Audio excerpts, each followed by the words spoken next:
याज्ञवल्क्य के प्रश्न। याज्ञवल्क्य ने उनसे इन श्लोकों द्वारा प्रश्न किया। वनस्पति अर्थात विशालता आदि गुणों से युक्त वृक्ष जैसा जिन धर्मों से युक्त होता है, पुरुष जीव का शरीर भी वैसा ही उन्हीं धर्मों से संपन्न होता है। यह बिल्कुल सत्य है। वृक्ष के पत्ते होते हैं और उस पुरुष के शरीर में पत्तों की जगह रोए होते हैं। उसके शरीर में जो त्वचा, चाम, उसकी समता में इस वृक्ष के बाहरी भाग में छाल होती है। जब वे ब्राह्मण कुछ बोलने का साहस न कर सके तो याज्ञवल्क्य ने उनसे इन आगे कहे जाने वाले श्लोकों द्वारा पूछा। जिस प्रकार लोक में वनस्पति अर्थात विशालता आदि गुणों से युक्त वृक्ष है, वनस्पति ये वृक्ष का विशेषण है, उसी प्रकार यानी उस वृक्ष के समान धर्मों से संपन्न पुरुष भी है। यह बिल्कुल सत्य बात है। उसके लोम उस पुरुष के लोम हैं और उन्हीं के समान इतर यानी वनस्पति के पत्ते होते हैं, तथा इस पुरुष के शरीर में जो त्वचा है उसी की समानता रखने वाले इतर यानी इस वनस्पति वृक्ष के बाहरी भाग में छाल है। इस पुरुष की त्वचा से ही रक्त चूता है और वृक्ष की भी त्वचा छाल से ही गोंद निकलता है। वृक्ष और पुरुष की इस समानता के कारण ही जिस प्रकार आघात लगने पर वृक्ष से रस निकलता है, उसी प्रकार चोट खाए हुए पुरुष शरीर से रक्त प्रवाहित होता है। इस पुरुष की त्वचा के ही पास से रक्त चूकर गिरता है और वनस्पति की भी त्वचा छाल से ही उत्पन्न अर्थात गोंद निकलता है, क्योंकि वह गोंद वृक्ष की छाल से ही फूटकर बहता है। इस प्रकार वनस्पति और पुरुष की सभी बातें एक ही जैसी हैं। इसलिए आहत अर्थात कटे हुए वृक्ष से निकले हुए रस की भांति चोट खाए हुए पुरुष शरीर से भी वह रुधिर निकलता है। पुरुष के शरीर में मांस होते हैं और वनस्पति की शक्कर अर्थात छाल के भीतरी अंश पुरुष के स्नायु जाल होते हैं और वृक्ष में किनाट अर्थात शक्कर के भी भीतर का अंश विशेष वे किनाट स्नायु के भांति स्थिर होता है। पुरुष की स्नायु जाल के भीतर जैसे हड्डियां होती हैं, वैसे ही वृक्ष में किनाट के भीतर काष्ठ है तथा मज्जा में तो दोनों में मज्जा के ही समान निश्चित की गई है। इसी प्रकार इस पुरुष के मांस है और वनस्पति के मांस स्थानीय शक्कर शकल छाल के भीतर का अंश है। वृक्ष के किनाट होता है, किनाट उसे कहते हैं जो शक्लों से भीतर काट से लगी हुई छाल होती है। वह अर्थात उसके सदृश पुरुष की शिराएं हैं। वह स्थिर है अर्थात वह किनाट शिराओं के समान दृढ़ है। पुरुष की शिराओं के भीतर अस्थियां होती हैं। इसी प्रकार किनाट के भीतर काष्ठ होता है। मज्जा वनस्पति तथा पुरुष की मज्जा ही मज्जा की उपमा नियत की गई है। मज्जा की उपमा ही मज्जोपमा है अर्थात उनमें कोई अन्य भेद नहीं है।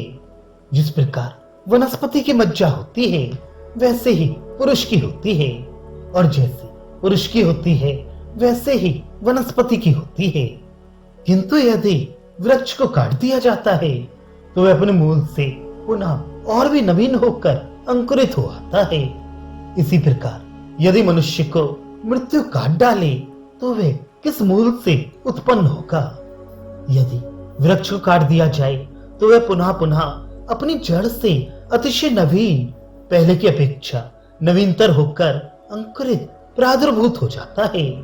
इस विशेषण से पूर्व वनस्पति और पुरुष की सब प्रकार समानता जानी गई है, किंतु कट जाने पर पुनः अंकुरित हो जाना ये वनस्पति में विशेषता देखी जाती है। परंतु मृत्यु द्वारा छेदन किए जाने पर पुरुष को पुनः अंकुरित होते नहीं देखा जाता, किंतु वह किसी से अंकुरित अवश्य होना चाहिए। इसी से मैं आप लोगों से पूछता हूँ कि यदि मृत्यु द्वारा मनुष्य का छेदन कर दिया जाए तो वह किस मूल से अंकुरित होता है अर्थात मरे हुए पुरुष की उत्पत्ति कहाँ से होती है। वह वीर से उत्पन्न होता है ऐसा तो मत कहो, क्योंकि वीर तो जीवित पुरुष से ही उत्पन्न होता है, मृत पुरुष से नहीं। वृक्ष भी केवल तने से ही नहीं उत्पन्न होता, बीज से भी उत्पन्न होता है। किंतु बीज से उत्पन्न होने वाला वृक्ष भी कट जाने के पश्चात पुनः अंकुरित होकर उत्पन्न होता है। ये प्रत्यक्ष देखा गया है। यदि तुम ऐसा कहो कि वह वीर से उत्पन्न होता है तो मत कहो, क्योंकि ऐसा कहना उचित नहीं है। क्यों नहीं है? क्योंकि वीर जीवित पुरुष से ही उत्पन्न होता है, मरे हुए से नहीं होता। वृक्ष धाना रूह भी है, धाना बीज को कहते हैं। उस बीज से उत्पन्न होने वाला भी वृक्ष होता है। वह केवल तने से ही उत्पन्न नहीं होता। ये प्रसिद्ध है कि वृक्ष मरकर भी पुनः साक्षात उत्पन्न हो जाता है। धाना अर्थात बीज से उत्पन्न हुए वनस्पति का भी कटने के बाद पुनः प्रादुर्भाव हो जाता है, किंतु जीव के शरीर का इस प्रकार आविर्भाव नहीं देखा जाता। यदि वृक्ष को मूल सहित उखाड़ दिया जाए तो वह फिर उत्पन्न नहीं होगा। इसी प्रकार यदि मनुष्य का मृत्यु छेदन कर दे तो वह किस मूल से उत्पन्न होता है? यदि वृक्ष को मूल अथवा बीज के सहित आर्वहेयो अर्थात आकर्षित कर ले, उखाड़ ले, तो फिर वह वृक्ष कहीं से आकर उत्पन्न नहीं होगा। इसलिए मैं तुम लोगों से संपूर्ण जगत के मूल के संबंध में प्रश्न कर रहा हूं। यदि मृत्यु मनुष्य का छेदन कर दे तो वह किस मूल से उत्पन्न होता है? यदि ऐसा मानो कि पुरुष तो उत्पन्न हो ही गया है अतः फिर उत्पन्न नहीं होता, तो ये ठीक नहीं, क्योंकि वह मरकर पुनः उत्पन्न होता ही है। ऐसी दशा में मृत्यु के पश्चात इसे पुनः कौन उत्पन्न करेगा? यह प्रश्न है।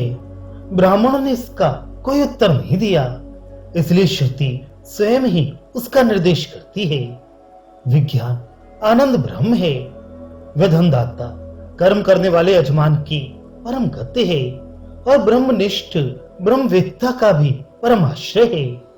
यदि तुम ऐसा मानते हो कि पुरुष तो उत्पन्न हो ही गया है, उसके विषय में क्या पूछना, क्योंकि जो उत्पन्न होने वाला होता है उसी की उत्पत्ति के विषय में पूछा जाता है।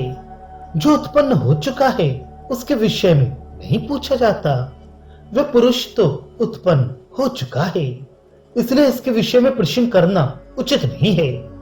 तो ऐसा कहना ठीक नहीं। तो क्या बात है? मरने पर भी तो यह पुनः उत्पन्न होता ही है, नहीं तो बिना किए की प्राप्ति और किए हुए के नाश का प्रसंग आ जाएगा। इसी से मैं तुम लोगों से पूछता हूं कि मरने पर इसे पुनः कौन उत्पन्न करेगा? ब्राह्मणों को इसका विशेष ज्ञान नहीं था। जहां से मरने पर पुरुष पुनः जन्म लेता है, उस जगत के मूल का ब्राह्मणों को पता नहीं था। अतः ब्रह्मिष्ठ होने के कारण याज्ञवल्क्य ने गायों को हरण कर लिया और वे ब्राह्मण जीत लिए गए। आख्यायिका यहाँ समाप्त हुई। जो जगत का मूल है, जिस शब्द से ब्रह्म का साक्षात निर्देश किया जाता है और जिसके विषय में याज्ञवल्क्य ने ब्राह्मणों से पूछा था, उसे श्रुति हमारे लिए स्वयं ही बतलाती है।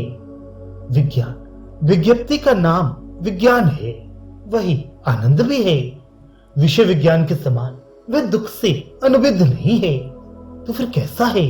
प्रसन्न, शिव, अतुल, अनायास, नित्य तृप्त और एक रस है, ऐसा इसका तात्पर्य है। जो विज्ञान और आनंद इन दोनों विशेषणों से युक्त है, वह ब्रह्म क्या है? धन देने वाले अर्थात कर्म करने वाले यजमान का परायण परागति अर्थात कर्म फल प्रदान करने वाला है। इसी प्रकार जो ऐषणाओं से अलग होकर उस ब्रह्म में ही परिनिष्ठित है, कर्म करता नहीं है और उस ब्रह्म को जानता है, इसलिए तद्वेद अर्थात ब्रह्मवेद है। उस ब्रह्मनिष्ठ और तद्वेद यानी ब्रह्मवेत्ता का भी परायण है।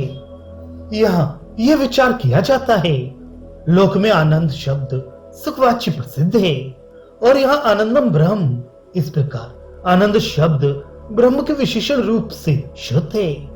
अन्य श्रुतियों में भी यह ब्रह्म के विशेषण रूप से श्रुत हुआ है। जैसे आनंदो ब्रह्मेति व्यजनात्, आनंदम ब्रह्मणो विद्वान, यदेश आकाश आनंदो न स्यात्, ये वे भूमा तत्सुखम इत्यादि तथा ऐसे ही एष परम आनंदा इत्यादि श्रुतियां हैं। किंतु आनंद शब्द संवेद्य ये सुख के अर्थ में ही प्रसिद्ध है।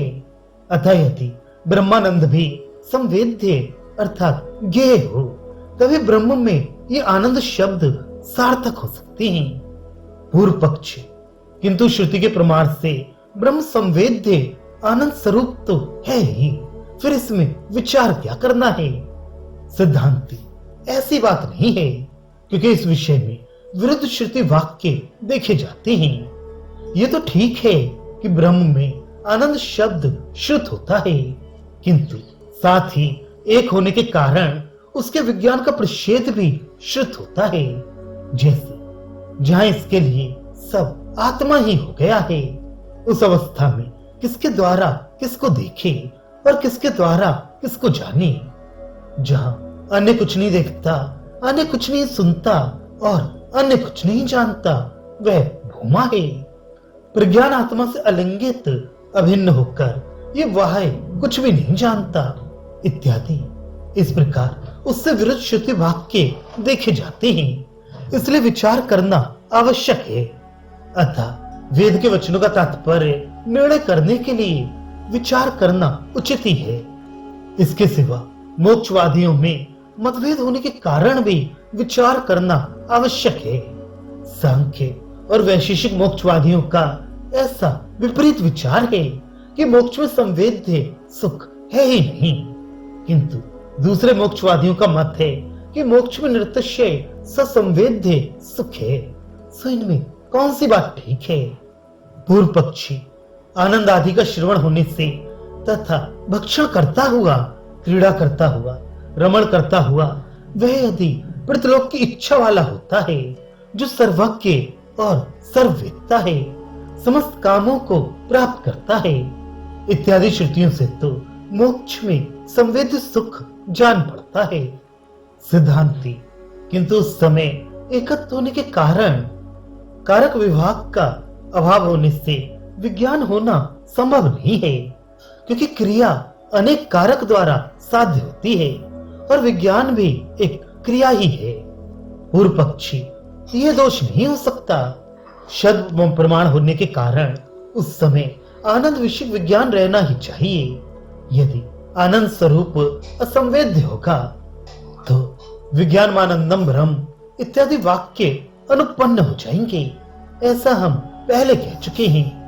सिद्धांति किंतु वचन के द्वारा भी अग्नि की शीतलता और जल की उष्णता नहीं की जा सकती, क्योंकि वचन तो ज्ञापक ही है और ये बात बतलाई नहीं जा सकती कि किसी देशांतर में अग्नि शीतल है और किसी अगम्य देशांतर में जल उष्ण है। पूर्व पक्षी ऐसी बात नहीं है, क्योंकि प्रत्येक आत्मा में तो आनंद का विज्ञान देखा जाता है। विज्ञान आनंदम ब्रह्म इत्यादि वाक्य अग्नि शीत है इत्यादि वाक्यों के समान प्रत्यक्षादि प्रमाणों से विरुद्ध अर्थ का प्रतिपादन करने वाले नहीं हैं। इनकी अविरुद्धता का तो अनुभव होता है। मैं सुखी हूँ, इस प्रकार सुख स्वरूप आत्मा को पुरुष स्वयं ही जानता है, इसलिए कि इनकी अविरुद्धता तो अत्यंत प्रत्यक्ष ही है। अतः आनंद ब्रह्म विज्ञानात्मक होते हुए स्वयं ही जानता है। इसी प्रकार पहले कही हुई जक्षत क्रीडन रम्माण इत्यादि आनंद का प्रतिपादन करने वाली श्रुतियां सुसंगत हो सकती हैं। सिद्धांति नहीं, क्योंकि देह और इंद्रियों का अभाव होने पर विज्ञान की उत्पत्ति नहीं हो सकती। शरीर का वियोग हो जाना ही आत्यंतिक मोक्ष है और शरीर न रहने पर आश्रय का अभाव हो जाने के कारण इंद्रियों का रहना भी असंभव है। अतः देह और इंद्रियों का अभाव हो जाने से उस समय विज्ञान नहीं हो सकता। यदि देह आदि के अभाव में भी विज्ञान की उत्पत्ति मानी जाए तो समस्त जीवों के देह और इंद्रियों को ग्रहण करने की व्यर्थता का प्रसंग उपस्थित होगा। इसके सिवा एकत्व से विरोध के होने के कारण भी विज्ञान होना अनुपन्न है। यदि ऐसा मानो कि नित्य विज्ञान आनंद स्वरूप होने के कारण पर ब्रह्म अपने आनंदमय स्वरूप को नित्य ही जानता रहता है, तो ये ठीक नहीं, क्योंकि संसारी जीव भी संसार से मुक्त होने पर ब्रह्म स्वरूपता को प्राप्त हो जाता है। जलाशय में डाली हुई जल की अंजलि के समान वह भी आनंद स्वरूप ब्रह्म के विज्ञान के लिए पृथक होकर स्थित नहीं हो सकता। ऐसी स्थिति में यह कहना कि मुक्त पुरुष आनंद स्वरूप आत्मा को जानता है निरर्थक है। और यदि ऐसा कहो कि मुक्त पुरुष ब्रह्म से अलग रहकर ब्रह्मानंद को और मैं आनंद स्वरूप हूं इस प्रकार प्रत्येक आत्मा को जानता है, तो ऐसी स्थिति में एकत्व से विरोध आता है और ऐसा होने पर सभी श्रुतियों से विरोध होता है। इन दो पक्षों के सिवा कोई तीसरी कल्पना होनी संभव नहीं है। एक बात और भी है, ब्रह्म को आत्मानंद का निरंतर विज्ञान मानने पर उसके विज्ञान और अविज्ञान की कल्पना भी व्यर्थ हो जाती है। यदि ब्रह्म को आत्मानंद विषयक विज्ञान निरंतर रहता है तो वही उसका स्वभाव समझना चाहिए। अतः वह आत्मानंद को जानता है, यह कल्पना नहीं बन सकती। इस कल्पना की सार्थकता तो उसका विज्ञान न होने के प्रसंग होने पर ही हो सकती है। जैसे वह अपने को और दूसरे को जानता है, जिसका चित्त निरंतर बाण में लगा हुआ है। उसके विषय में बाण के ज्ञान और अज्ञान की कल्पना सार्थक नहीं हो सकती। और यदि वह विचिन्न रूप से ही आत्मानंद को जानता है तो आत्मविज्ञान के क्षेत्र में, अर्थात जिस समय आत्मानंद का ज्ञान नहीं रहता, उस क्षण में किसी अन्य विषय के विज्ञान के रहने का प्रसंग होगा। इससे आत्मा विकारी सिद्ध होगा और ऐसा होने से उसके अनित्य होने का प्रसंग उपस्थित होगा।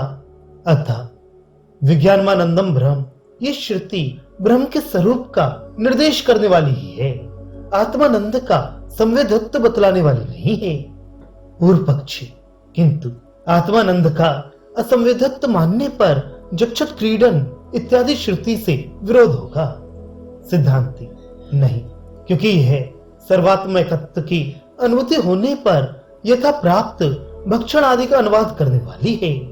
मुक्त पुरुष को सर्वात्म एकत्व की प्राप्ति हो जाने पर जहां कहीं योगियों अथवा देवताओं में भक्षण आदि की प्राप्ति होती है, उस यथा प्राप्त भक्षण आदि का ही इसके द्वारा अनुवाद किया गया है। अर्थात सर्वात्म भाव होने के कारण वह भक्षण आदि उस मुक्त पुरुष का ही है। इस प्रकार ये कथन मोक्ष की स्तुति के लिए है। पूर्व पक्षी, यदि ये श्रुति यथा प्राप्त भक्षण आदि का अनुवाद करने वाली है, तब तो उसका दुखी होना भी प्राप्त होगा। योगी आदिकों में यथा प्राप्त भक्षण आदि की प्राप्ति के समान उसे स्थावर आदि में यथा प्राप्त दुखित्व की भी प्राप्ति होगी। ऐसा कहीं तो सिद्धांति ऐसी बात नहीं है, क्योंकि सुखित्व और दुखित्व आदि विशेष धर्म नाम रूप जनित देह और इंद्रिय रूप उपाधि के संपर्क से होने वाली भ्रांति से आरोपित है। इस प्रकार इन सब शंकाओं का पहले ही परिहार किया जा चुका है। विरुद्ध श्रुतियों का विषय भी हम पहले कह चुके हैं। अतः आनंद प्रतिपादक समस्त वाक्यों को ईश्वर से परम आनंदः इस वाक्य के समान ही समझना चाहिए।